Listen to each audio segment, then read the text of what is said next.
नमस्कार दोस्तों, आप सबका स्वागत है हमारे चैनल नवीन क्राइम स्टोरीज में। दोस्तों, आज हम चर्चा करेंगे कानपुर की एक बेहद दिल दहला देने वाली क्राइम स्टोरी की।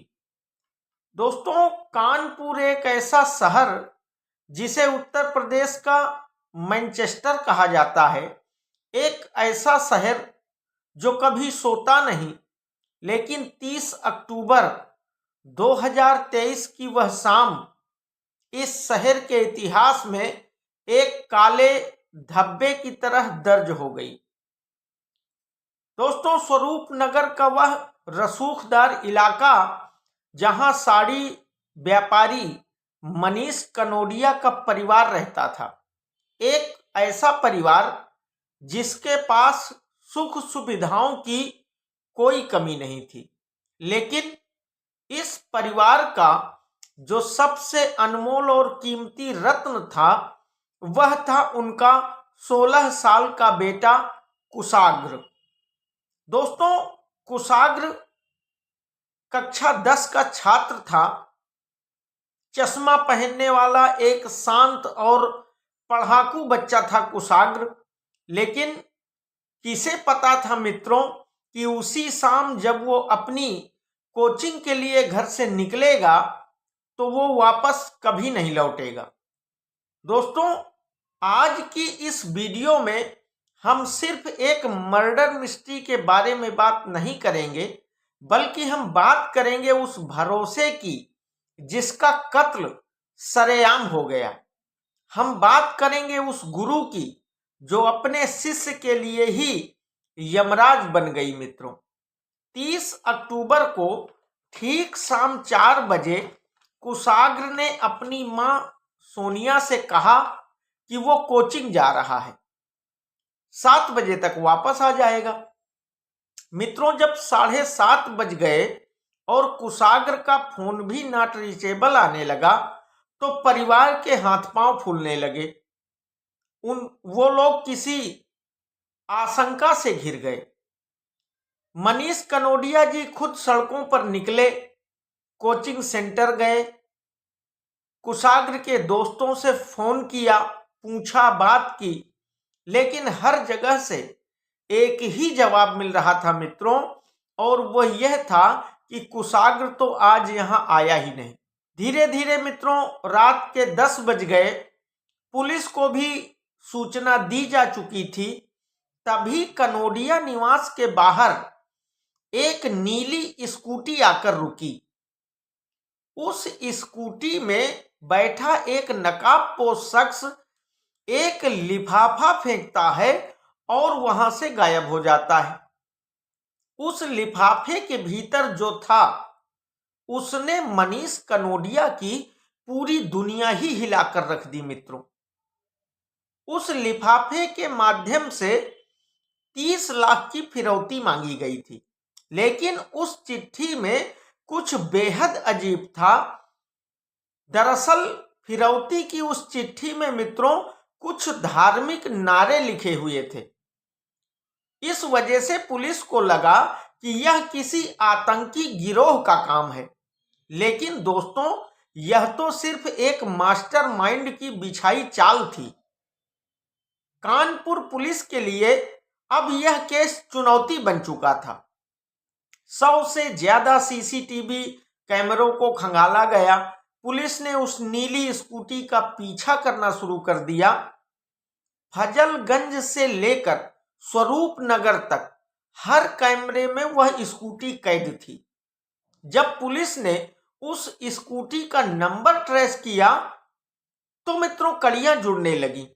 वो स्कूटी किसी प्रोफेशनल क्रिमिनल की नहीं थी, बल्कि कुशाग्र की ही पुरानी ट्यूशन टीचर रचिता वत्स की थी। मित्रों, रचिता का नाम सुनते ही कनोडिया परिवार सन्न रह गया। ये वही रचिता थी जिसने सालों तक कुशाग्र को उसके घर में बैठकर पढ़ाया था, जो परिवार के हर फंक्शन में शामिल होती थी।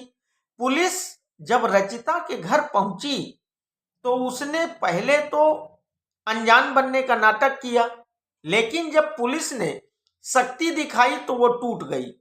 फिर उसने वो सच उगला जिसे सुनकर अच्छे अच्छे पुलिस अफसरों का भी दिल दहल गया। मित्रों, इस साजिश की शुरुआत कई दिन पहले हुई थी।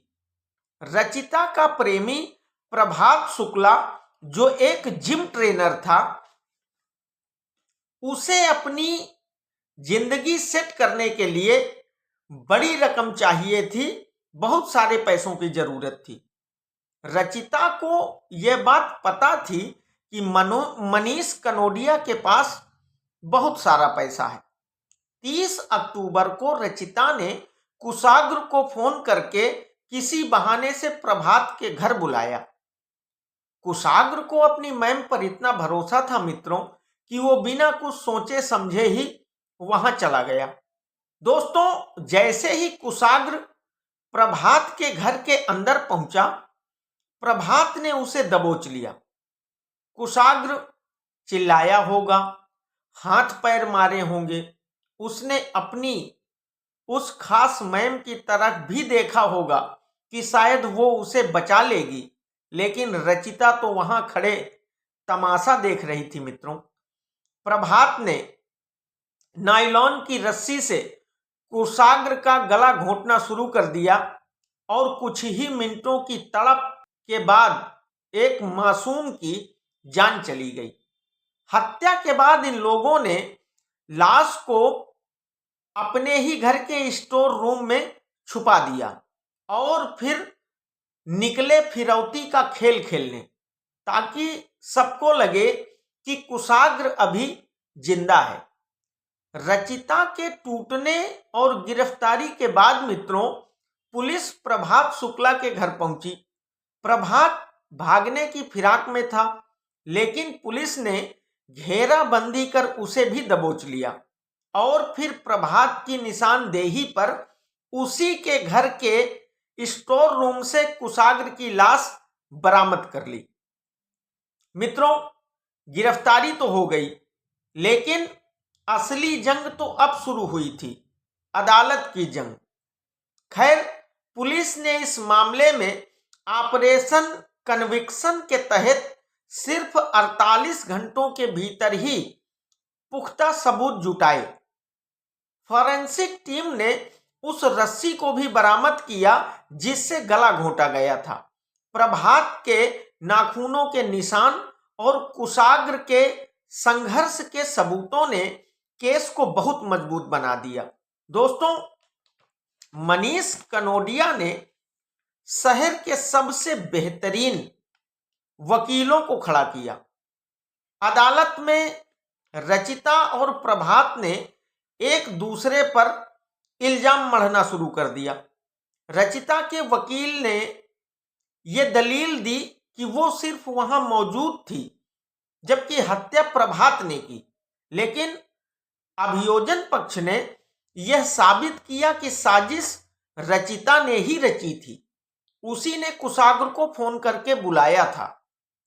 इस केस में सबसे अहम गवाह वो फिरौती की चिट्ठी बनी। मित्रों, हैंड राइटिंग एक्सपर्ट ने यह साबित किया कि वो लेटर प्रभात ने ही लिखा था, ताकि पुलिस का ध्यान भटकाया जा सके।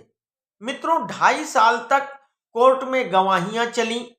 कुशाग्र की मां सोनिया कनोडिया जब गवाह के तौर पर खड़ी हुई तो पूरी अदालत की आंखें उनकी बातें सुनकर नम हो गई थी। उन्होंने बताया कि कैसे रचिता उनके घर में अपनी मर्जी से फ्रिज खोलकर पानी पीती थी। इतना हक और भरोसा दिया था इस परिवार ने रचिता को। मित्रों, इतना हक और भरोसा देने के बाद भी रचिता ने उसी परिवार के दीपक को अपने लालच से बुझा दिया। अभी 22 जनवरी 2026 को जज ने अपना ऐतिहासिक फैसला सुनाया और इस केस में रचिता, प्रभात और उनके एक मददगार शिवा गुप्ता को दोषी करार दिया गया। अदालत ने इसे कोल्ड ब्लडेड मर्डर माना और इन तीनों को आजीवन कारावास की सजा सुनाई। लेकिन यहां एक बड़ा सवाल खड़ा होता है मित्रों कि क्या एक 16 साल के बच्चे की बेरहमी से हत्या करने वालों को जीने का हक है? सिर्फ उम्र कैद की सजा सुना देने से उनकी सजा पूरी हो जाती है? मनीष कनोडिया का कहना है मित्रों कि उम्र कैद में ये अपराधी कुछ साल बाद पैरोल पर बाहर आ सकते हैं, लेकिन उनका बेटा कभी वापस नहीं आएगा। वो अब इस मामले को हाई कोर्ट और सुप्रीम कोर्ट ले जाने की तैयारी कर रहे हैं मित्रों, ताकि इन दरिंदों को फांसी के फंदे तक पहुंचाया जा सके। दोस्तों, क्या आप लोगों को लगता है कि इस मामले में सजा और कड़ी होनी चाहिए थी? क्या हमारे देश में भरोसे की कोई कीमत रह गई है? अपनी राय कमेंट बॉक्स में जरूर दीजिएगा मित्रों। कुशाग्र को न्याय मिले, यही हमारी दुआ है। आप सब लोग सतर्क रहें, सुरक्षित रहें और देखते रहें हमारा चैनल नवीन क्राइम स्टोरीज। तो मित्रों, मिलते हैं अगली किसी और सनसनीखेज स्टोरी के साथ। तब तक के लिए नमस्कार, आदाब, सत श्री अकाल, बहुत बहुत धन्यवाद।